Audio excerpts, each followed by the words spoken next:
সামনেই আমার রুমমেটের বিয়ে।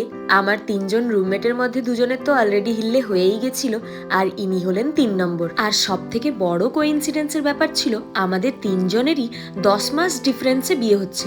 প্রথম শুভর বিয়ে হয়েছিল, তার ১০ মাস পরে আমার, আর আমার বিয়ের ঠিক ১০ মাস পরেই ঝুমের বিয়ে। নমস্কার বন্ধুরা, কেমন আছেন সবাই? আশা করছি সবাই খুব ভালো আছেন, আমিও ভালো আছি।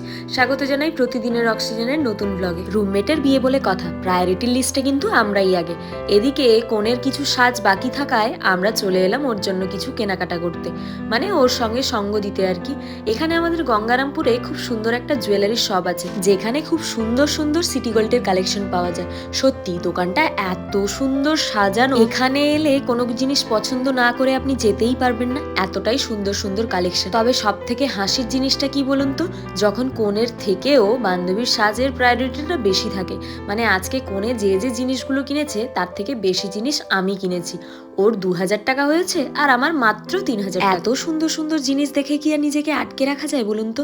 আমার বিয়ের সময় এই দোকানটা আমি চিনতাম না, যার জন্য যে দোকান থেকে নিয়ে গেছিলাম, যে জিনিসগুলো নিয়ে গেছিলাম সেগুলো আর আমি দুবার ইউজ করতে পারিনি। আর সেই আফসোসটা তো আমার সারা জীবনই থেকে যাবে, যে একটা জিনিস আমি ২-৩ বার করে কিনছি। আমি কি কিনিলাম সেটা দেখাই। এই যে সুন্দর শিউলি পাতা কালেকশনের চোকারটা দেখছেন, এটা কিন্তু আমি নিয়েছি। আর এই নেকলেস সেটটাও আমি নিয়েছি, আর এই সীতাহারের সেটটাও আমি নিয়েছি। প্রত্যেকটা জিনিসই খুব সুন্দর এবং এর গ্যারেন্টিও আছে। মানে কালার গ্যারেন্টি সেরকম নেই, যখন কালার উঠে যাবে হাফ দাম দিয়ে এসে আপনি কালার করিয়ে নিতে পারবেন। আর প্রতিটা জিনিসের প্রাইসও কিন্তু খুবই কম। অনলাইনে যে সমস্ত নতুন কালেকশনগুলো আমরা দেখি আর যেগুলো আমরা পছন্দ করি, প্রত্যেকটা কালেকশনই এখানে অ্যাভেলেবেল। এখনকার যে যে ট্রেন্ডিং জুয়েলারিগুলো, যেমন এডি জুয়েলারির, কিয়ারা অ্যাডভানি স্টাইলের জুয়েলারিগুলো যে চলছে, সেগুলো কিন্তু প্রত্যেকটাই এখানে অ্যাভেলেবেল।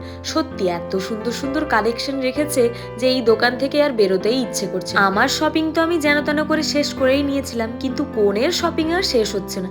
যাক, ওরই দিন, ওকে তো একটু টাইম দিতেই হবে, তাই না? আর সব থেকে বড় ব্যাপারটা হলো, বিয়ের যা কিছু সব ওকেই নিজে একা হাতে করতে হচ্ছে। কাকু কাকিমা বেশি বাইরে বেরোন না, যার জন্য এইসব জিনিসগুলো ওকেই একা হ্যান্ডেল করতে হচ্ছে। তবে এখানে আরো একটা ভালো লাগার বিষয় এটাই ছিল যে আমরা ৩ জন প্রায় অনেক দিন পরে একসঙ্গে বাইরে বেরোলাম।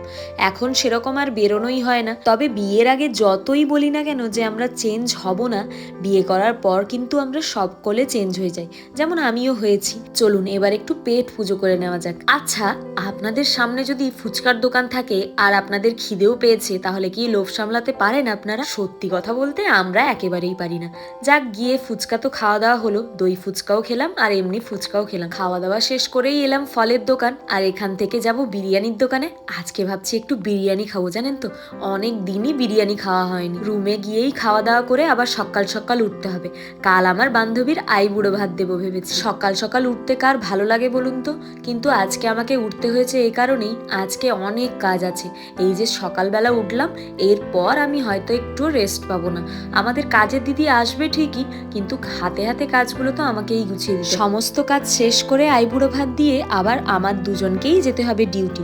তাই আর দেরি না করে একেবারে লেগে পড়তে হবে কাজে। তবে ২০২৪-এর ডিসেম্বরের মধ্যে কিন্তু কেউ আর সিঙ্গেল থাকবে না বলে মনে হচ্ছে। ১৭ তারিখে যেভাবে বিয়ের ধুম লেগেছিল, আবার একটা ডেট আছে ২৭ তারিখ, যেই ডেটে আমার রুমমেটের বিয়ে। আর একটা ডেট হচ্ছে ডিসেম্বরের ১০ তারিখ, সেই ডেটেও আমার দাদার বিয়ে। তবে বিয়ে বাড়ির ডাক পেলে কি আনন্দটাই না লাগে বলুন। মেয়েদের বেশি ভালো লাগার কারণটা হলো তারা সাজুগুজু করতে পারবে, আর ছেলেদের কিন্তু খাওয়া দাওয়া। তারপর তো আছেই আত্মীয় স্বজন বন্ধু বাস, একসঙ্গে হয়ে সবাই মিলে আনন্দ হই হুল্লোড় করার মজাটাই আলাদা। আজকে রীতিমতো আমি ভয় পেয়ে গেছিলাম। আয়োজন তো অনেক কিছুই করেছি, কিন্তু একা হাতেও না আমাকে সবকিছু করতে হয়। কাজের দিদিকে আসতে বলেছিলাম তাড়াতাড়ি, উনি কোনো কাজের জন্য আর তাড়াতাড়ি আসতে পারেননি।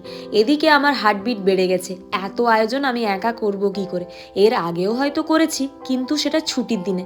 আজকে আবার আমাদের ডিউটিও আছে, তাই আর ৭-৫ না ভেবে কাজেই লেগে পড়ল। আজকের মেনুতে প্রথম যে জিনিসটা ছিল সেগুলো হলো ভাজাভুজি। ৬ রকমের ভাজাভুজি ছিল, যেমন কুমড়ো ভাজা, বেগুন ভাজা, পটল ভাজা, পেঁয়াজকলি ভাজা, আলু ভাজা আর করলা ভাজা। তারও সঙ্গে ছিল মাছের মাথা দিয়ে মুগ ডাল, ফুলকপি আর পনিরের তরকারি, মাছের ঝাল, চিকেন, চাটনি, পায়েস, দই, মিষ্টি, পাপা। তবে এখানে আরো একটা বড় পদ মিসিং ছিল, যেটা সাধারণত আমরা বাঙালিরা আইবুড়ো ভাতে ব্যবহার করে থাকি, আর সেটা হলো মাছের আস্ত বড় একটা মুড়ো। সময়ের অভাবে সেটা আর আনাও সম্ভব হয়নি। এদিকে আমরা তিনজনই কেউ মাছের মাথা খেতে ভালোবাসি না। দিদির আসতে দেরি হচ্ছে দেখে মাথায় একটু টেনশনও চলছিল। এদিকে রান্নাবান্নাও মোটামুটি আমি বসিয়ে দিয়েছিলাম। এদিকে ভাজাভুজির সঙ্গে মাছের ঝালটা তো হয়েই গেছিল, আর ফুলকপির তরকারিটা জাস্ট বসিয়ে দিয়েছি। তখন দিদি এলো, আর কাজের দিদি আসতেই একটা স্বস্তির নিঃশ্বাস ফেললাম। আজকে হয়তো এত তাড়াহুড়ো হতো না যদি আমার ডিউটি না থাকতো। এগুলো সব করে আবার ডিউটিও যেতে হবে। যাই হোক, এদিকে মোটামুটি রান্না প্রায় শেষের দিকে। দিদি আসতেই যেন একেবারে ঝড়ের মতো রান্না শুরু করলো। বাস 1 ঘন্টার মধ্যেই পুরো রান্নাবান্না শেষ হয়ে গেল। এদিকে রান্নাবান্না তো শেষের দিকে, আমিও স্নান করে চলে এসেছি, কিন্তু কোণের আর দেখা মেলে না। এদিকে মোটামুটি কাজবাজ কমপ্লিট। এবার চলুন খাবার সাজিয়ে নেওয়া যাক। এদিকে খাবারও সাজানো হয়ে গেছে, আর কোণেও এসে বসে পড়েছে। বাঙালির আইবুড়ো ভাতটা কিন্তু মাটির প্লেট ছাড়া একেবারেই অসম্পূর্ণ। এটা যেন এক আলাদাই ঐতিহ্য। এবার চলুন আমাদের মিষ্টি কোণেকে দেখে নেওয়া যাক। কি সুন্দর লাগছে, তাই না? আর এই যে শাড়িটাও পরে আছে, সেটা কিন্তু আজকে আমরা দুজন মিলে ওকে গিফট করেছি। তবে এত তাড়াহুড়োর মধ্যে হয়েছে আরেক কাণ্ড। এদিকে আমি জানি আমার বাড়িতে প্রদীপ আছে, তবে রুম পরিষ্কার করতে গিয়ে যে ওগুলো ফেলা হয়ে গেছে সেটা আমি জানতাম না। মাটির প্রদীপগুলো অনেকগুলোই ছিল, আমি ভাবলাম ওতেই কাজ চলে যাবে। শেষমেশ আর কি, এত বেলায় আর কোথায় প্রদীপ খুঁজে পাবো, আর দোকানও তো খোলা নেই।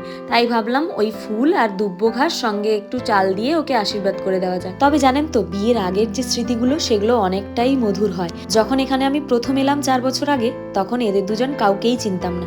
একসঙ্গে থাকতে থাকতে তিনজনের মধ্যে এতটাই ভালো বন্ড হয়ে গেছে যে এখন একে অপরের পরিপূরক হয়ে গেছে। সে সুখ হোক কিংবা দুঃখ, তিনজন তিনজনের পাশে থাকি। তার মানে এই নয় যে আমাদের মধ্যে ঝগড়া ঝামেলা কিছুই হয়নি, অনেক কিছুই হয়েছে। তারপরেও আমাদের তিনজনের বন্ড খুবই স্ট্রং। কিন্তু সত্যি কথা বলতে বিয়ের পর চেঞ্জ হতেই হয়। তখন প্রায়োরিটি লিস্টটা বান্ধবীর থেকে হাজবেন্ডের বেশি। আগে যাক, এসব কথা বলে কি লাভ বলুন? একদিন না একদিন সবাইকেই বিয়ে করতে হবে, আর প্রায়োরিটি লিস্ট তো চেঞ্জ হতেই থাকে। এখানে আছি বলে ওদের প্রায়োরিটি দিচ্ছি, আবার অন্য কোথাও চলে গেলে সেখানে আবার অন্য কেউ প্রায়োরিটি পাবে। আচ্ছা, আমার বান্ধবীকে কেমন লাগছে বলুন তো? আপনারা কিন্তু সবাই ওকে মন ভরে আশীর্বাদ করবেন, যাতে ও সুখে সংসার করতে পারে।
এই যে নুপুরটা দেখছেন, এটা আমরা দুজন, মানে আমরা 2 রুমমেট মিলে ওকে গিফট করলাম।